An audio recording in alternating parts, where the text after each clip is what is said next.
بسم اللہ الرحمن الرحیم الحمد للہ رب العالمین والصلاة والسلام علی رسول اللہ وعلی آلہ واصحابہ اجمعین وبعد۔ معزز سامعین کرام و ناظرین اعظام، رمضان المبارک کا مہینہ ہے۔ انسان کی زندگی میں سب سے قیمتی اوقات ایام جو آتے ہیں وہ رمضان المبارک کے ہی ہوتے ہیں۔ اس میں کیا شک کی بات ہے کہ یہ مہینہ اللہ تعالیٰ سے مانگنے کا مہینہ ہے۔ وہ بھی کہتا ہے مانگو کیا مانگتے ہو، دیتا ہوں۔ ہماری مجبوریاں بھی انگنت ہیں۔ عقل مند جو ہے ایسے موقع کو بہت ہی غنیمت جان کے اپنے اللہ تعالیٰ سے اس کی رحمتیں، بخششیں، اس کی عنایتیں سمیٹنے کی جو ہے وہ کوشش کرتا ہے۔ تو بھائیو، اللہ تعالیٰ سے مانگنے کے کچھ آداب ہیں۔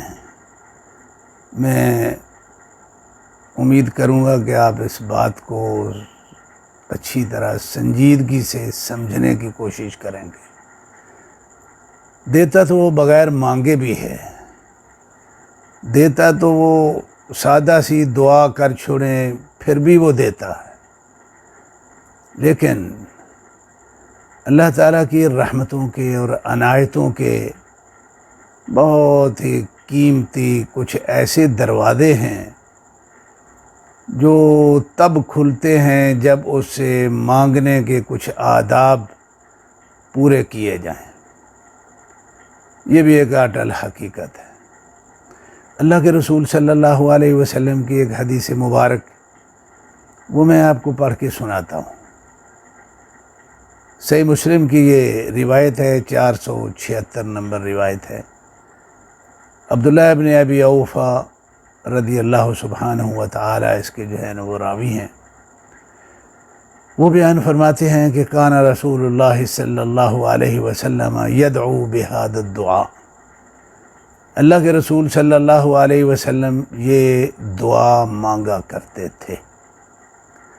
وہ دعا کیا ہے؟ انہ کان یقول، آپ یہ کہا کرتے اللہم لک الحمد ملء السماء وملء الارض وملء ما شئت من شیء بعد، اللہم طہرنی بالثلج والبرد والماء البارد، اللہم طہرنی من الذنوب والخطایا کما ینقی الثوب الابیض من الدنس۔ اللہ کے رسول صلی اللہ علیہ وسلم نے جو مانگا ہے وہ تو یہ مانگا ہے کہ اللہ مجھے گناہوں سے پاک کر دے، میری ساری خطائیں معاف فرما دے، اور میرے دامن کو ایسے ہی سفید کر دے جس طرح سفید کپڑا جو ہے میل کچیل سے صاف ہوتا ہے۔ یہ تو اللہ کے رسول صلی اللہ علیہ وسلم نے مانگا ہے۔ لیکن اس سے پہلے ایک ادب، ایک بات جو آپ صلی اللہ علیہ وسلم نے مانگنے سے پہلے اپنے اللہ تعالیٰ سے کہی ہے، وہ ہے سمجھنے والی بات، وہ ہے توجہ طلب بات، وہ ہے ایک ایسا ادب کہ اللہ رب العالمین سے مانگنے کے جو سب سے اونچے آداب ہیں ان میں سے وہ ادب ہے۔ بلکہ وہ ادب ایسا ادب ہے کہ اگر آدمی کے عقیدے میں وہ ادب نہ ہو تو آدمی مسلمان ہی نہیں رہتا۔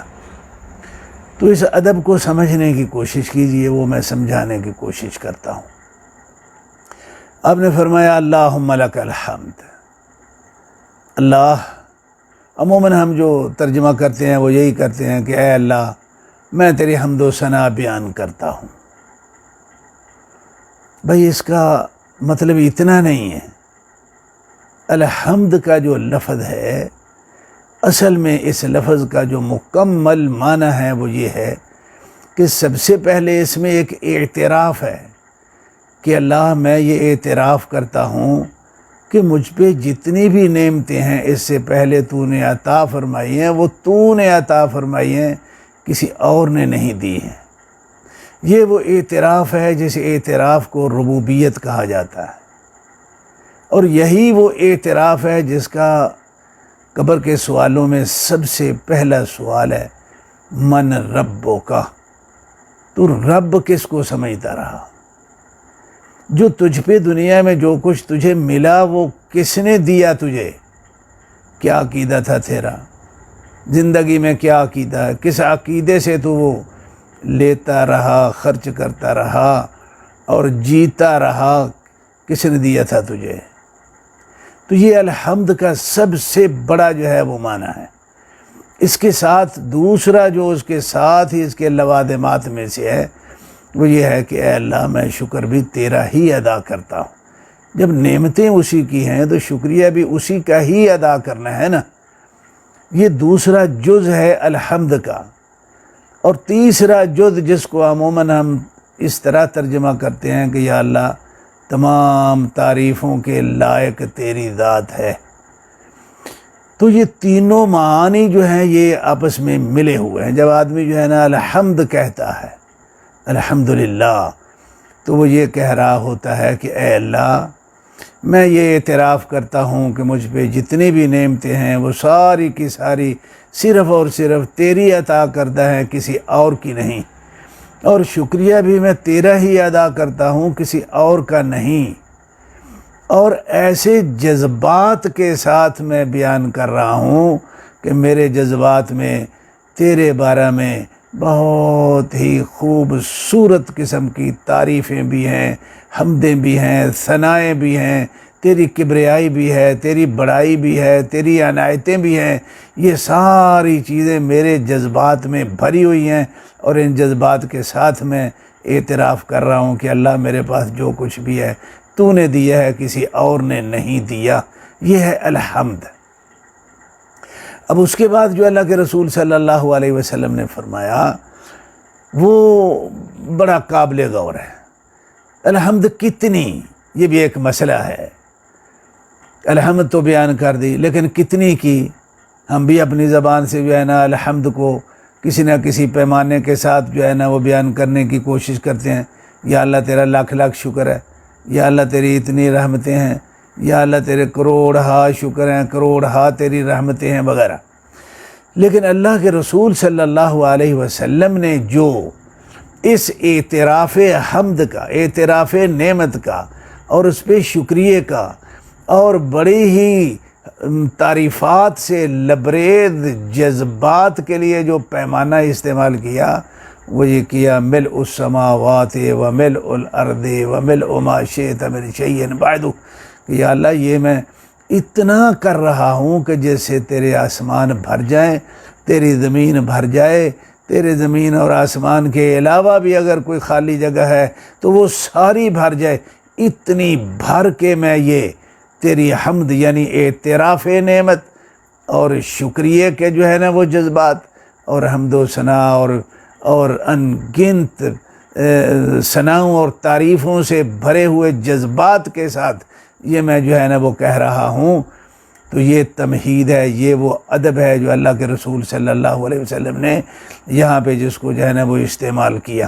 اس کے بعد پھر مانگا ہے کہ یا اللہ مجھے تو جو ہے نا وہ معاف فرما دے، میرے گناہ معاف فرما دے، مجھے اس طرح پاک صاف کر دے جس طرح سفید کپڑا جو ہے وہ میل کچیل سے جو ہے نا وہ پاک ہوتا ہے۔ تو بھائیو اس میں مختصر جو آپ کی توجہ جس طرف میں جو ہے وہ دلا رہا ہوں وہ یہ ہے کہ آپ اللہ سے جب بھی مانگیں تو مانگنے سے پہلے اگر آپ اللہ کو یہ اپنے جذبات کا اظہار کر لیا کریں کہ اللہ اس سے پہلے بھی مجھ پہ جتنی نعمتیں ہیں تیری ہیں، اللہ میں تیرا ہی شکر گزار ہوں اور اس پہ میں تیرا بڑا معترف ہوں، تیری تعریفیں کرنے والا ہوں، میرا دل کے جذبات جو ہیں وہ تیری تعریفات سے اور پاکیزہ تعریفات سے بھرا ہوا ہے، اور یا اللہ یہ سب کچھ اتنا میں کر رہا ہوں کہ تیری زمین بھر جائے، آسمان بھر جائیں، جو کوئی خالی جگہ اور بھی ہے تو وہ بھی بھر جائے، اس کے بعد جو ہے وہ مانگا کرو۔ یہ وہ ادب ہے جس ادب سے پھر دعائیں جو ہے نا وہ قبول بھی ہوتی ہیں، اور اللہ رب العالمین جو ہے پھر وہ دروازے اس کی عنایتوں اور رحمتوں کے کھلتے ہیں جو سادہ دعا سے نہیں کھلتے۔ دیتا وہ سادہ دعا کے ساتھ بھی ہے، اس کے بغیر بھی وہ دے رہا ہے، نہ بھی مانگے پھر بھی دے رہا ہے وہ، یہ تو اس کی عنایت ہے، کرم نوازی ہے۔ لیکن کوئی آداب بھی تو ہوتے ہیں نا۔ تو بہرحال اس حدیث کی اس روشنی میں آپ منگ تنگ کا مہینہ ہے بھائی، اگر مانگنے سے پہلے تھوڑا یہ اپنے اللہ سے بات کر لیا کریں تو یقیناً مانگنا جو ہے نا وہ پھر ملنا یقینی ہو جائے گا، اور جتنا آپ یہ زمین و آسمان بھر بھر کے آپ شکریہ ادا کریں گے نا، اسی حساب سے ملے گا بھی۔ اور مت سوچیں کہ اتنا ہم نے جو ہے نا وہ کیا کرنا ہے، یہاں تو اتنا چاہیے نہیں۔ او بھائی یہاں نہیں چاہیے، یہاں ہمارے دامن جو ہیں وہ بہت چھوٹے ہیں، لیکن مرنے کے بعد ہمیں چاہیے، کیونکہ وہاں جنت بھی اتنی نہیں ہوگی اتنا گھر ہے ہمارا، وہاں تو زمین آسمان کے برابر جو ہے نا وہ جنتیں ملیں گی، 7 گنا زیادہ جنتیں ملیں گی۔